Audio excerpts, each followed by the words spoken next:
But if you think about the ants, if the ants became extinct, there would be catastrophic result from that.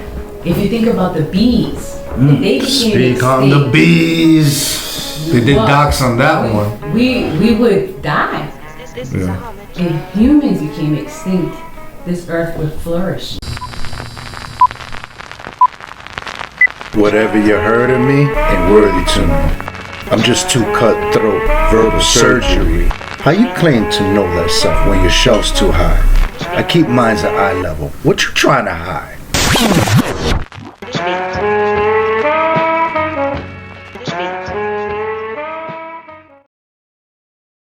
Peace, peace, peace, beautiful family. This is Dr. Walter Hidalgo, and this is the Know Thyself Show. The Know Thyself Show utilizes the metaphor of the shelf to extrapolate the self. And the way we do that is we invite guests to come in and share something about themselves. And before I introduce my guest, I just want to shout out a few of our sponsors. So shout out to shopvalero.com. Definitely check out their accessories, watches, eyewear, jewelry. Just go to shopvalero.com and use the promo code SHELF25 to get your 25% discount. Check out my brother Steve's 2020 collections. Dope gear. He just got his incense merch out, so definitely check that out. And if you're looking for any coaching or speaking engagements with youth and young adults, just go to knowthyshelftv@gmail.com for more information. Nice. All right. So as we always do, I got a hand clap. Dr. Walter. Yes. So the other thing that we always do is we shout out a group of individuals, and today I want to give a big shout out to all the married couples. All the people who homeschool. All the people who are living a different health lifestyle. All right? Because we're living in a different time, family. One where this is the age of Aquarius, they're calling it. That's you, darling. Mm-hmm. The age of information. And we have some very enlightened individuals. Today, family, I have with me two people that I love with all of my heart. As I always say, the beauty of getting older is you get to live your life again. I have here with me my brother, I hate these terms in-law, but my brother Leko, and my sister, my real sister, Lyn, aka the Gomes family. Yo, this is my family. So this is different. This is very, yes. Humbled, happy, joyful, and grateful. Typically, I ask folks to jump into Bill and Ted's Excellent Adventures to go back in time. Okay. Right? And I'm definitely not gonna ask Darlene her upbringing because it's me, and y'all ain't gonna know about me unless I'm being asked. And Lek has a story and background, right? But that's for another time too. Okay. I want to jump into Bill and Ted's and go back to when y'all met. Ooh. How did y'all meet? Yeah, give that story. Who would like to start? I'm gonna let her start because she's the lady. Ladies first. All right, I'm gonna do Sophia Golden Girls picture. No, so we had met through in 2001. 2001. Yeah, 2001. 2001. It was the summertime, and then Claudia, my friend Claudia. Shout out to Claudia. Claudia. She had called me up and she was like, "Oh, Darlene, do you want to go out with me to the club? It's my friend's 21st birthday." And so I was like, "Yeah, okay, all right, I'm down." So she came to pick me up, and we went to, at that time, the big club was Barry's. What? Shout out to Club Barry's, mad memories. And she was on the, and it was funny because on the way over there, she was like, "Yeah, so it's my friend Mike, Bubba, Leko." But she said it was Alexis, and then I was like, in my mind, I'm like, Alexis, that's a nice name. And so then when we got there, she introduced me to all her friends, and she was like, "Come on, Darlene, dance with my friend." And she told him to dance with me, and so he was like, "You want to dance?" And then I was like, "Yeah, okay." So we danced a few times, and then he kept asking me for my number, but. Mr. Pushy here, Lego. Persistence. Well, toward the end, Beautiful. he was like, "Oh, can I get your number and stuff?" But at that time, I don't think we really had our phones or anything to exchange numbers. No, we just had Claudia. And so, it was our contact. Right. Contact, so. Yeah, and so then, I didn't hear from him for 2 weeks. Anyways, I didn't give him my number, and he didn't have mine. And for 2 weeks, we didn't hear from each other. And then Claudia called me up again, like, "Oh, darling, my friend Leko, he keeps asking me for your number." How could I not? And she was like, "But I'm not gonna give him your number. I told him that has to be your choice, right?" So, so she's like, "Well, if you're not doing anything today, you want to go out again to meet up with him?" And then I was like, "Yeah." So we ended up going to BB King's at the casino. Nice. Shout out to BB King's, Foxwoods, no doubt. And then we met up over there again, and he invited me that same day to go. So it was me, you, Claudia, and Louis, right? Yeah, and your brother was there too. Bubba? Bubba was there. Okay. Shout out to Bubba, the guy. Yeah, Bubba was there, that's right. And then when we were getting ready to leave, you were like, "Oh, would you want to go to my family's 4th of July picnic?" Yeah. And I was like, Meet the whole fam. The serious. He's for real. He's plotting. And I was like, okay, But you didn't like my shoes. No, I didn't. I was like, she was sketchy with my shoes. Hating on your shoes, he yo. had some old Timbs on, and I was like, I don't know. It's not my style. But I could dance. Okay. Nice, but his boots, I don't know. Okay. So she's like, I can work with that. And then we went. He picked me up for the 4th of July picnic with his family, and then. Yeah, my dad's Cadillac. Huh? Yeah, he brought his father let him borrow his Cadillac. I love that. Slow. And then the rest is history, right? This is what I want to know, because this is a beautiful thing, family, and we talk a lot about this. But I want to hear from y'all, because I think the most amazing thing is that y'all, for me, because I'm the black sheep, why I got black in the family, and no, you. I'm just a little slower in other things. But I think what I admire and I think is beautiful is that y'all got married in your 20s. Yeah. And not to give your age, but you're also going into our 40s, if not already, right? Yeah. So for me, that's really young, 20s, for me personally. What's the secret? For marriage or? Just for, yeah. Well, you know, man, like, I heard from someone that it was 50-50, right? 50-50. But I'm gonna go on a limb, and there's probably gonna be a lot of dudes that don't agree, but I think it's 80-20, man.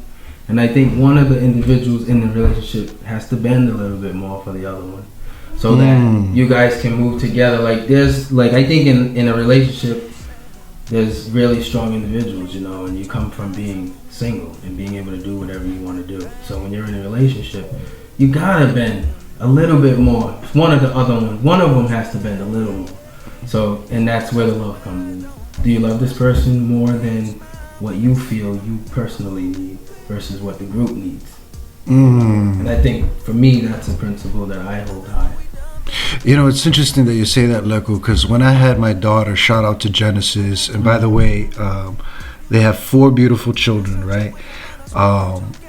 Someone said, Walter, this is going to be the beginning of your biggest selfless act of love. Yeah, man.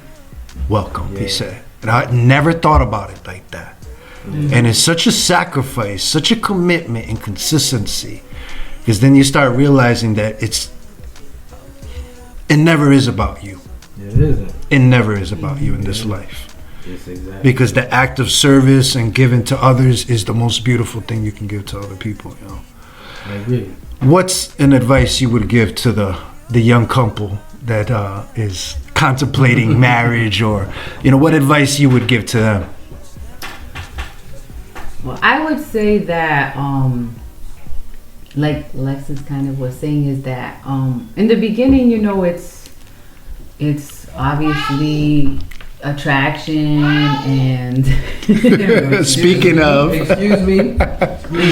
it's attraction and it's everything's all good, right? But then you get into I think, like my mom always used to say, she's like, the first 5 years are the toughest years. If you can get through the first 5 years, then everything, it becomes a little easier. And I thought that was really true, because the first 5 years were tough. They were tough. I honestly didn't know if we were gonna make it. You know, there was a lot of things, because you know, you this is when you really discover the other person. You really get to know them, because you're with them a lot more than you were when you were just dating. You know, when you're dating, he could do what he wants in some ways. I was able to do what I wanted. that's the breakup, you know? to renew. You break up to renew. Yeah. That's deep. That's dope. And so then it was, you know, that's, if you can understand that it's not gonna be easy, it's gonna be hard, and you're not gonna always be the same person. Like when I think about who I was, Speak on that. when I think about who I was when we first got married, I'm not that person anymore. And you know that that's challenging, but it's also beautiful, because it's like when you see that person changing, right, and you're in it to win it. You know, when you say I do, and you're dedicated to that relationship, it's like you love that person. Now, if you don't love that person, you probably will dissect, right? You'll dissect, you'll divulge and want to go, and then that's when breakups happen. But if you I think when you do love, and you do truly love someone, and you appreciate them, you're willing to change with them. You know what I'm saying? Rock with them and ride with them, so that, you know, it's a team, man. Let's switch gears. Okay. So one thing that I remember when this pandemic happened, I called my sister. I don't know if you remember. You know what I'm gonna say, right? And I said to her, she was like, "Why are you laughing?" Because that's like one of the first thing I was doing. And I told her, because you're probably the most sane person, one of the only sane person right now on this planet. When the COVID was hitting hard, right? Everyone had to switch gears. As a single father who co-parents, it was challenging for me to switch to having to homeschool my daughter. And by the way, speaking of daughters, shout out to Rosie. She's here. Hi, Rosie. One of the things that I told, like I said to my sister, you're one of the most sane person now, because this is a regular day for you. I want to talk about homeschooling. This is a really, you know, my sister, much like myself, has an education background. I think one thing that we can say as siblings and family that we're really big on education in my family. It's extremely important. The Trinity is God, family, and education. Probably in that order. Maybe. Yes.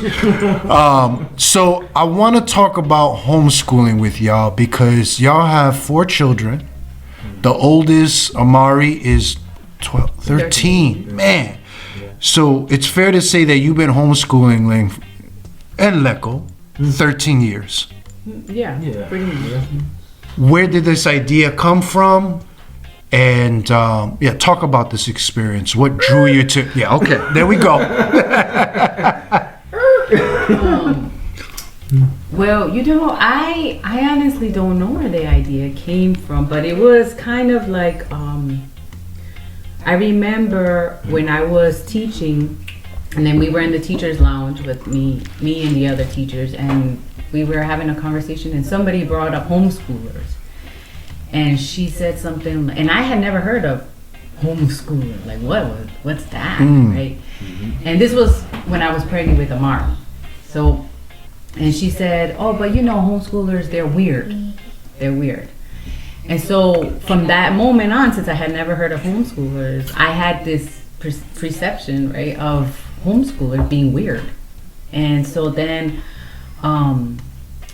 one day, so like a couple years later, after I had Amari, and I was talking, and I had started working at the church, and I was having a meeting with one of the directors at the diocese, and I just happened to repeat what I was told about homeschoolers. I said, oh, but I forgot how we came upon that conversation, and I said, oh, but homeschoolers are weird, and she stopped me. She said, no, actually they're not. She said, I understand what you mean. She said, some of them can be. She said, but many of them are very smart. They're very bright, and they can have like adult conversations. And then I was like, oh snap, in my mind I was like, oh, I talked about something that I didn't really know about. Yeah.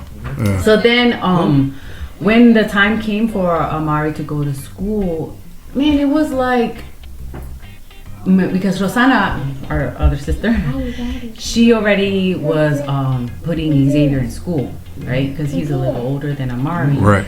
And Darius too. And she was telling me, she was like, oh, they have to know 50 sight words before they enter kindergarten. And she gave me a list of all these things that they had to know before entering kindergarten. And I was like, yo, this is crazy, And so I was like, I don't think my son is ready for that, and I'm not ready for that either.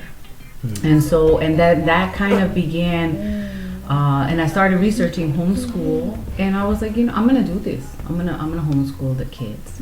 And then I told him, and he said, he was just like, okay, whatever you think you can do, whatever. I don't mean to cut you off, but. And then I told mom too, and mom was like, that'd be excellent. So it wasn't like I wasn't getting any like bad stuff. Although there were some people like in his family that were concerned because Amari was so shy, and he was like, kind of like her, where he didn't really like want to be near anybody. And I remember people saying like, he's already like so antisocial. You're just gonna make it worse, And I didn't even think that it would. I just was like, my son is not ready to enter this system. I just knew that he wasn't ready, and maybe in part of me, I wasn't really ready to let him go either. So that's kind of like how it started. Yeah, and I initially, I'm gonna be honest, I didn't agree with it. I didn't, because school was good to me. I got a good education. I got a good career, and it did the things that they said school would do. I was able to get my engineering degree, and I got a good position. So in my head, I was like, oh, we're gonna take something away from them that could potentially be great, But over time, it was like, they all learn different. You know what I'm saying? Like, some kids learn better hands-on. Some kids learn better with a book. some kids learn better watching and learning through That's a a different fact, type of yeah. program, you know. So Multiple intelligences, right? yeah, and you know, him being able to be homeschooled, Amari. Speaking of Amari, it allowed him to express himself in a way that he probably wouldn't have been able to express himself if he did go to school initially because of his shyness, right? He's an amazing basketball player, you know. He's an amazing artist when it comes to like programming stick note videos, you know. So he got a nice little following on YouTube. He does that, and then his relationship with his cousins is so amazing, you know. And I think, and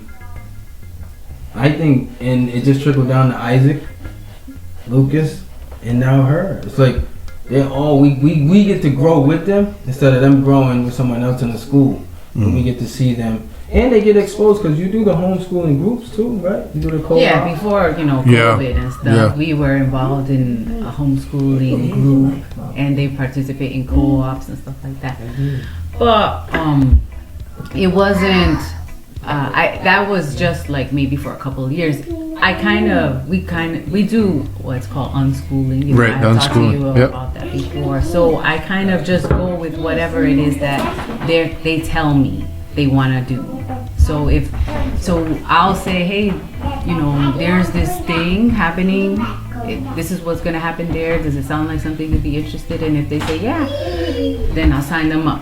And if they're like, nah, pass, then I don't do it. Because before I used to be like, this is gonna be good for you. You're doing it. Right. And you spend money on it, right? And then it's like they don't want to go no more, and it's like everybody loses. Yeah. So what is the advice you would give to the homeschooler, the new ones? Because God knows we have a bunch of them now with this situation. But what is probably the best like advice regimen that you would give to a newly homeschooler? Well, first I would say that what is your education philosophy? Like, you have to reflect on that, because right now, a lot of people, I think, are homeschooling more than ever. Correct. Right? Yeah, that's right. And because what has happened with the whole COVID pandemic thing, right? And so it's sometimes hard because you want to know when they ask questions like that. You know, it's like, I need to know where you're at first. Like, I need to know where your head is at first. Let me know where you are first, and then I can maybe give you advice. Because some people, what they want to do, what their idea of homeschooling is right now, is they just want to like do what's happening at school at home. Right. You know, and they want to keep up with whatever the curriculum is at school.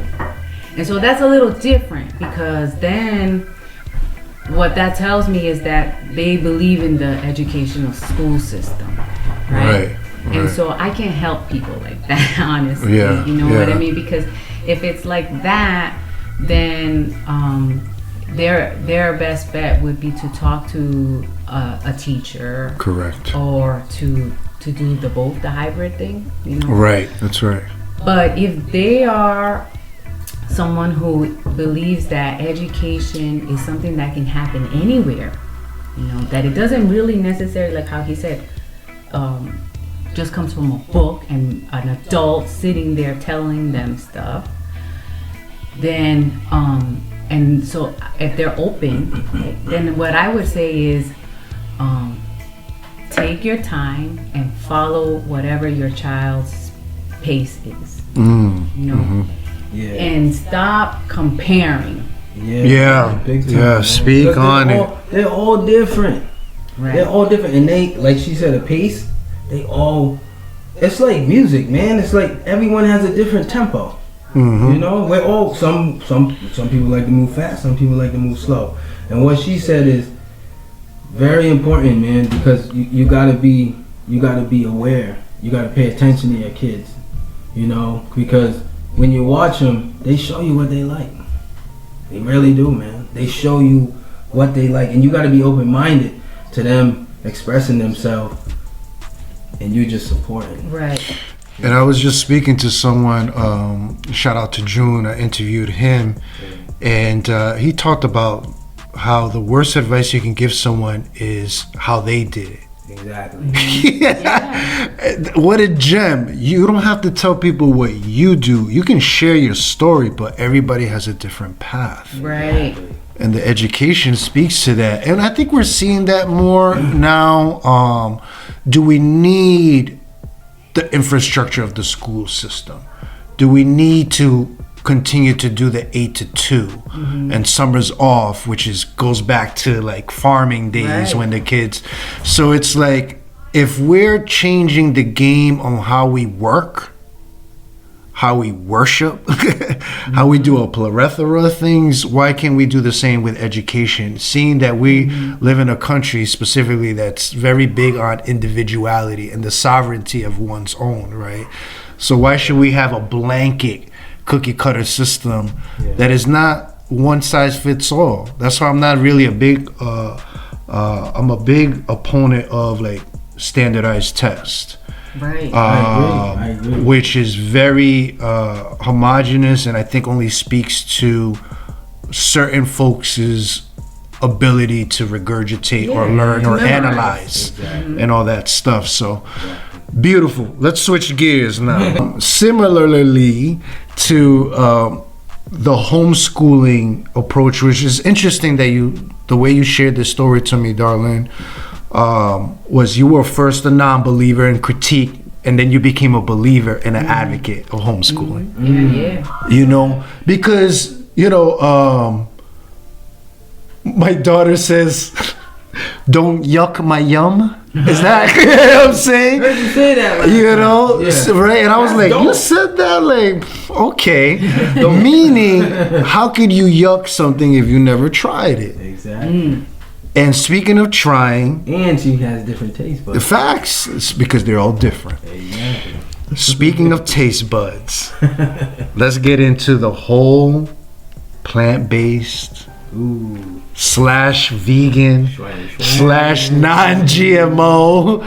I don't know what to call it. We've had this conversation, but another thing that the route that y'all took that is, again, a parallels homeschooling that has now become a phenomenon of being health conscious. Not just on the exercising tip, physical, but literally what you digest and put into your body. You are what you eat. And as people of faith, we take communion, right, as a spiritual symbol. So why can't we treat food the same? Right. Exactly. Am I preaching right now? Let me stop, yo. So I want to really talk about this transition, because for me it became very real in our family when my mom was in the brink of becoming sick. She could have gone down that direction. Doctor told her, you're doing a little bit too much of this. I remember the phone call and she was like, they talked about carbohydrates. What's that, son? I was like, oh, mom. Oh, you mean the tortillas, the rice, the chips? Okay, where did I go? Because see, my transition happened because of my daughter's mom, Alba. Okay. That was my shift a long time ago. Yeah. And to this day, I've shared this before, and I'll say it again. A couple years ago, I was at a barbecue, and I wasn't eating the meat. I just don't eat the meat, right? But I had the mashed potatoes, I had the lettuce. I'm talking. A few people asked, "Oh, how come you're not?" And then someone in front of everybody, but humbly, but was like, "Yo, my man, I don't get it. Yo, how come you don't eat meat?" And I was like, "Oh." And then I was like, do I have everyone's permission to because everyone's looking at me. I'm like, all right, y'all want to, all right, I know. And this is, so I go, okay, with all due respect, I would love to eat this. But unfortunately, pretty much every single thing that is in the supermarket is made in a laboratory. And we're chemical entities. And if you're bringing an external thing into my body that's foreign, some funny stuff is gonna happen. Yeah. And that, when we talk about mind, body, and soul connection, I said that's always been my response, and I always get the, okay. Yep. No disrespect to no one. I still dab now. I still eat my chicken here and there, my steaks here and there. No doubt, I don't judge, right? But when I did a master cleanse, when I did a lot of things. I mean, this is going back to like 2010, 9 for me. It changed my sense of taste and smell. Yeah. And it really made me look at food differently. It made me look at my body, other people's bodies, and then I started to do my own due diligence about the connections. Because the other thing I talk about is in the movie, the founder of McDonald's. Okay. I'm not endorsing, and I'm not disrespecting anyone, so don't take this out of context. But that movie was also an eye opener. But other things such as, what was the big one? I forget the name of it. Something health. What the hell? What the hell? That was a big one too, right? So what I'm saying is it was a snowball effect. Cowspiracy is another big one. So it really shifted my eating habits, and I really appreciated food more and its taste. But then I started to see the benefits and the strength. But we told Mom, we cleared everything out, her cabinets, and it said it's time to change. And when people ask me about what do you think about COVID, my immediate response is, well, how's your health? Like, what are you eating? Like, remember that New Year's resolution? Speaking of, where did this transition happen to y'all? I think I should ask her, because I was. I know, he goes, whoop. Well, see, what happened, darling? See, that's what happens when you are a homeschooler. You know, it had to happen when I became this homeschooler, and it was just, you know, you go down the rabbit hole, right? Where it begins with you're looking at the freaking education system, like, and what they're feeding your kids. In the education system. Yeah. And then what they're teaching them, you know what I mean? They're not teaching them things that are very valuable for the most part, you know, like about the plants. You're talking about health-wise. Yeah.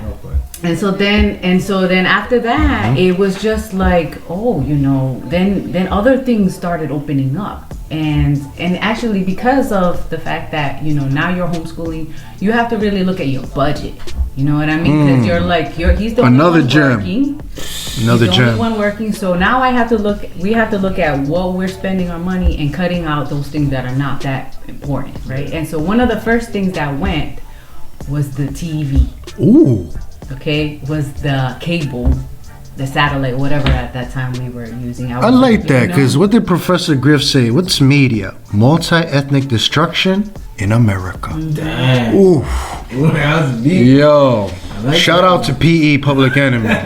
So yeah, and at that time I was we had Netflix, and I was like, you know what, this is gonna have to do. And at that time it was first starting. I think I was like one of the first people that had Netflix, because I don't know if you. It's a fact, yo. I was up on it. I know. No, I know. Super late. So at that time it was like they didn't have that much available on their site, right? And then they were like giving depending on the package, you had one DVD a month or something like that, right? Sure. So then, the only thing that was available on there were a bunch of documentaries, and I'm like, let's just watch this documentary. Right? Yeah. And it happened to be about your health, what you were eating, and it was just like, oh my gosh, you know, and one of the things that was recommended in the documentary that we watched was to do a fast.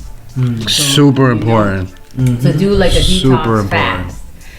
So we were like, this was in the summertime, we were watching all these documentaries, right? Yeah. And I remember Lucas was almost 1 year old. So Lucas is our third child. Shout out to Lukey. And he was almost 1 year old, and we were watching all these documentaries.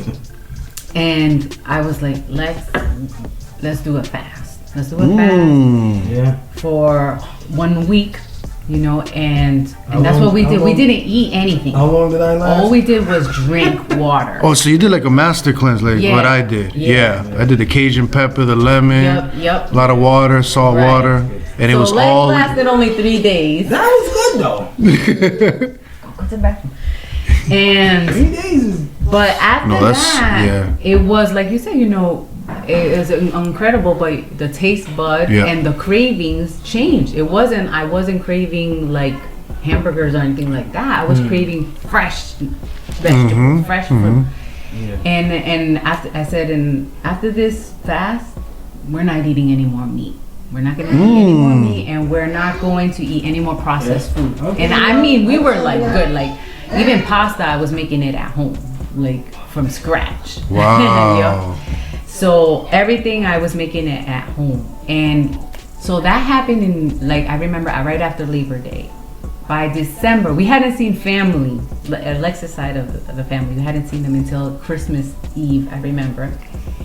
And everybody was like, wow, guys, what have you been doing? You guys look great. Because you slimmed down. You did slim down. And your skin we still. hadn't even realized what that had happened, because you know we see each other often and stuff, and nobody had said like, you lost a lot of weight, Lex, you lost a lot of weight. Everybody was just like, you know, regular. And it wasn't until some people that we hadn't seen in a long time that they were like, wow, you know, what are you doing? And it was like, oh snap, so this really is working, you know. But I think the biggest thing that impacted me was when I discovered, or I found out about the animal agriculture and its effect on the environment. That was the number one eye opener, and how the animals were being treated. Yeah. And that, as a Catholic, I think how can I partake in something like that? You know what I mean? God's creatures being treated like that, abuse and stuff. It was like, and it was hard because I worked at a church, you know, and I'm telling people about this, and it was like, yeah, and you know, well, okay, while they're eating, you know what I mean? Right. And it was sad to me because there was no connection there. But after Pope Francis came out with the encyclical Laudato Si, shout out. and that helped a lot, because Medium and me, we were giving talks about like animal agriculture and its effect on the environment, but like it wasn't getting that much attention. But when he came out with that, it was like we could use this, you know, as spread the word. Yep. To how this very much is a Christian issue, you know. And so that's kind of like, I feel like that's first, you know, that's first when it comes to being a vegan, is that it's about the earth, it's about the animals. Looking good, being healthy, that's a side effect of putting the earth first, putting the animals, you know, as sacred creatures, just like you and I. And I know that's like blasphemy for many people because they don't Right. believe that, you know. Correct. But for me, I do believe there's a Jewish vegan, I forget his name, Gary something. And something that he said that really, really like opened my eyes was that he said, if you think, you know, a lot of religious people would say that first, we are above every creature. Humans are above every creature. He said, but if you think about the ants, if the ants became extinct, there would be catastrophic result from that. If you think about the bees, if they became Speak extinct, on the bees. They did docs on that one. we would die. Yeah. If humans became extinct, this earth would flourish. Ooh. So it's like, are we really above everything? Above all the creatures? I find it interesting because I always tell people, if you want to go at it biblically or Christian or whatever, but from a Judeo-Christian perspective, if we think about the Genesis account, God created animals first. Yo, man. And every single creature is important. Every single one. Like something else that I'm really big into right now is permaculture. And in there, I started to learn about the soil. Yes. And the importance of the soil. That's another big thing right now too. Is like we're depleting the nutrients from the soil, which is going to be a big problem if we continue the way that we're doing. Correct. Right? Yeah. And so, every single creature in the soil is so important. You know, like even the ones that we can't see.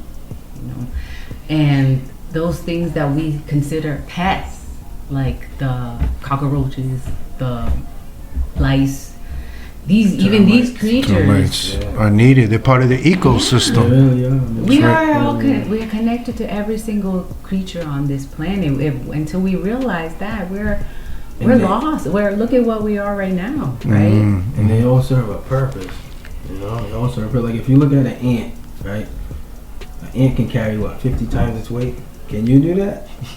Can you? Right. I can't do that. That's pretty amazing, you know. And I think they teach you how to look at life and just focus on what it is God created you to do, right? Because they never stray. They know their purpose. Right. We stray. So It's distant.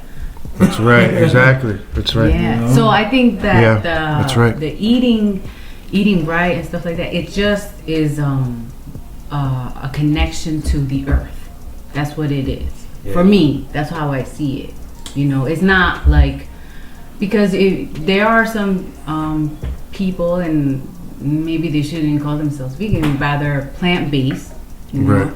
because they're more about their health, and that's okay. I'm not saying that that's a bad thing. Yeah. You know what I mean? But when people throw that term vegan loosely, like Right. And also I'm sorry not to cut you off, but what was you telling me about the statistics on like the cancer rates in America?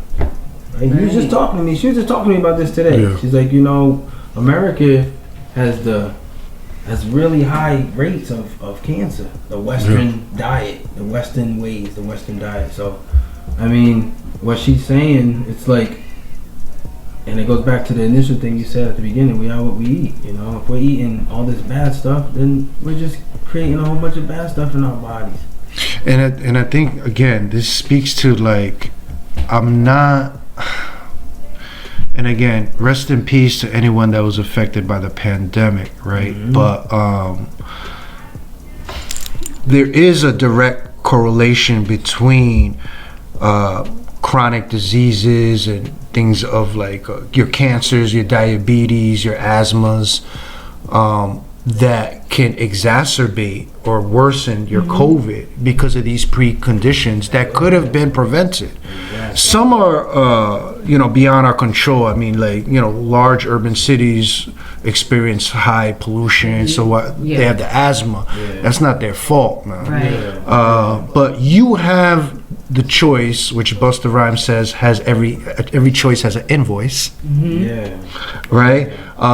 Every time facts, right? Every time you go to that fast food spot, every time you pick up the soda versus the water, all these little things that these decisions that we make in our life, it's like, now as parents, I'm sure like that, at least for us, that's nothing, because I want to be around for my little one as much as I can. So let me like be conscious about what I put not only in my mouth but in hers. Pause. Right. Exactly. So I think this is why we're starting to see a huge movement and enlightenment toward watching what we eat, because like for me it was like, if a chicken is being grown that fast when it's supposed to take about a month and a half or something for a full chicken to develop, and we turn that into a week, like what are we pumping in there? And then we're eating it too. That's disgusting.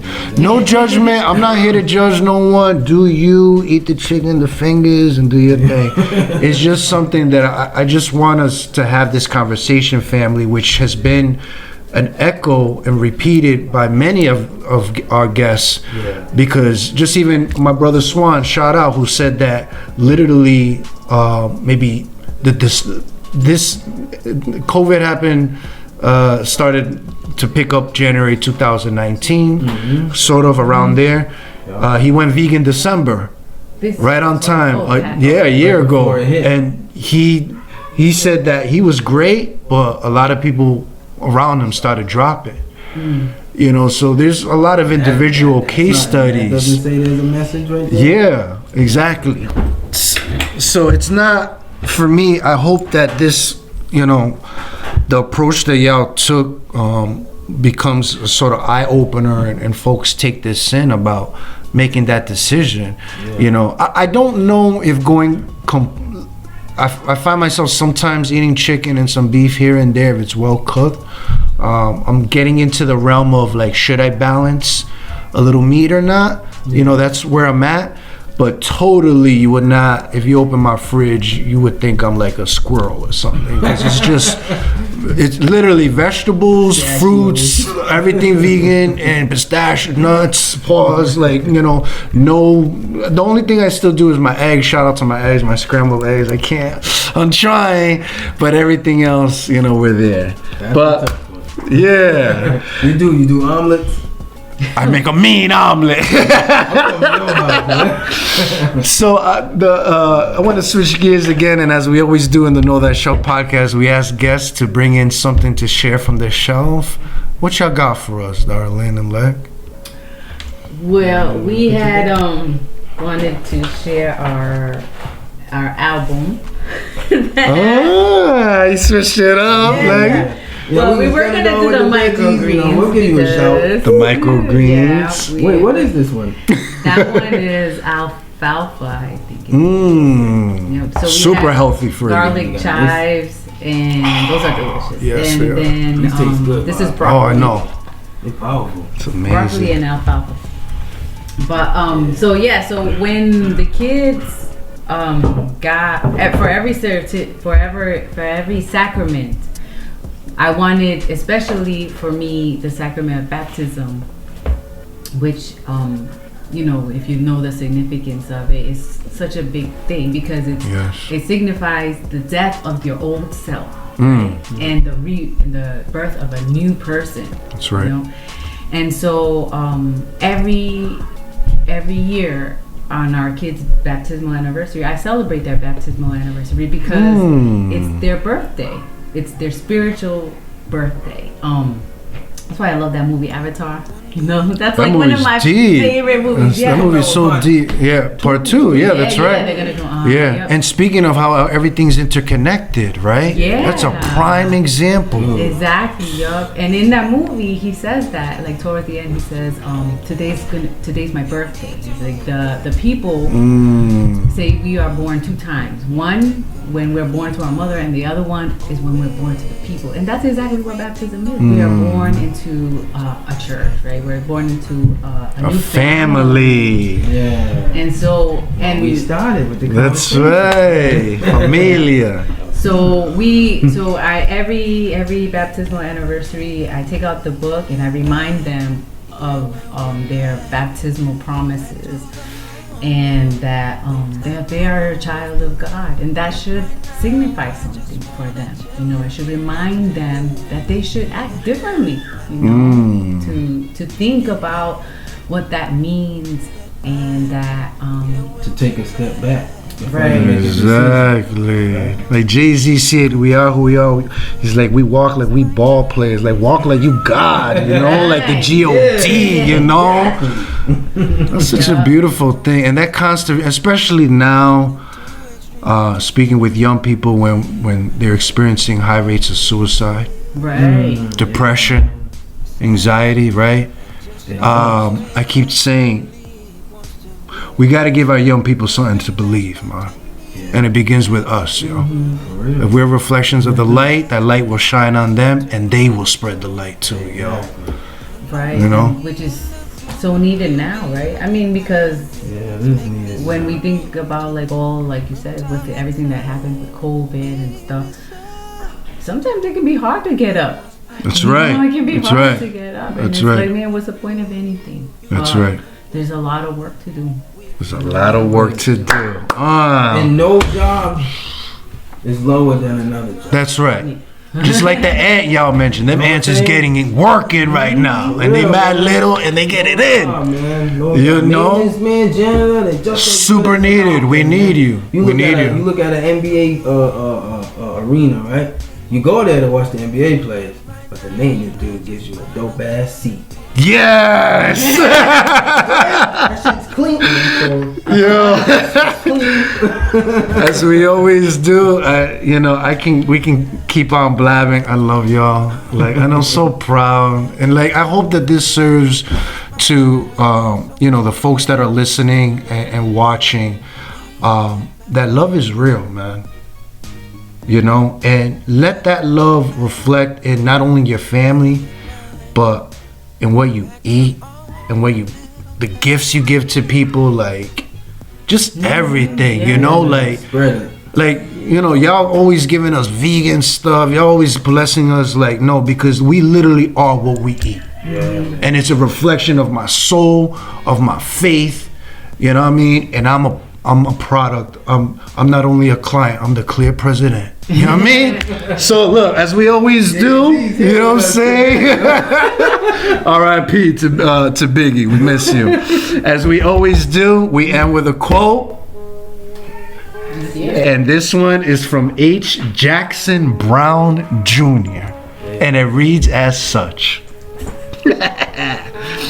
Remember that creating a successful marriage is like farming. You have to start over again every morning.